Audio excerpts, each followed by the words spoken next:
صلی اللہ تعالی علی محمد صلی اللہ علیہ وصحبہ وبارک وسلم۔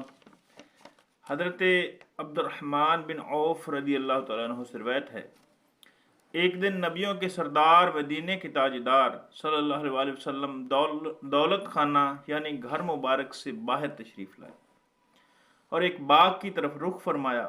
حضرت عبد الرحمن بن عوف رضی اللہ تعالیٰ عنہ نے دیکھا تو پیچھے پیچھے ہو گئے۔ آپ صلی اللہ علیہ وسلم باغ میں داخل ہوئے، قبلے کی طرف منہ کیا اور سر سجدے میں رکھ دیا۔ حضرت سیدنا عبد الرحمن بن عوف رضی اللہ تعالیٰ عنہ دور کھڑے دیکھتے رہے۔ فرماتے ہیں بے کسوں کے مددگار سرکار علی وقار صلی اللہ علیہ وسلم نے بہت لمبا سجدہ کیا، یہاں تک کہ مجھے خوف ہونے لگا کہ کہیں حالت سجدہ ہی میں اللہ پاک نے روح مبارک قبض نہ فرما لی ہو۔ یہ خیال آتے ہی میں آگے بڑھا۔ میرے قدموں کی آواز سن کر آپ صلی اللہ علیہ وسلم نے سر مبارک اٹھایا، پوچھا کون ہے؟ میں نے عرض کی حضور عبد الرحمن۔ فرمایا کیا کام ہے؟ میں نے عرض کی یا رسول اللہ صلی اللہ علیہ وسلم، آپ نے اتنا لمبا سجدہ کیا ہے، مجھے خوف ہونے لگا تھا کہ کہیں اللہ پاک نے سجدے ہی میں روح قبض نہ فرما لی ہو۔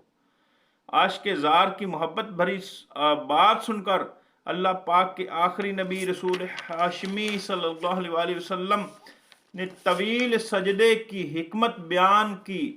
فرمایا میرے پاس جبرائیل علیہ السلام حاضر ہوئے اور بتایا یا رسول اللہ صلی اللہ علیہ وسلم، اللہ پاک فرماتا ہے اے محبوب صلی اللہ علیہ وسلم، جو آپ پر درود پڑے گا میں اس پر رحمت نازل فرماؤں گا، جو آپ پر سلام بھیجے گا میں اس پر سلامتی اتاروں گا۔ اس نعمت کا شکر ادا کرنے کے لیے میں نے اتنا لمبا سجدہ کیا۔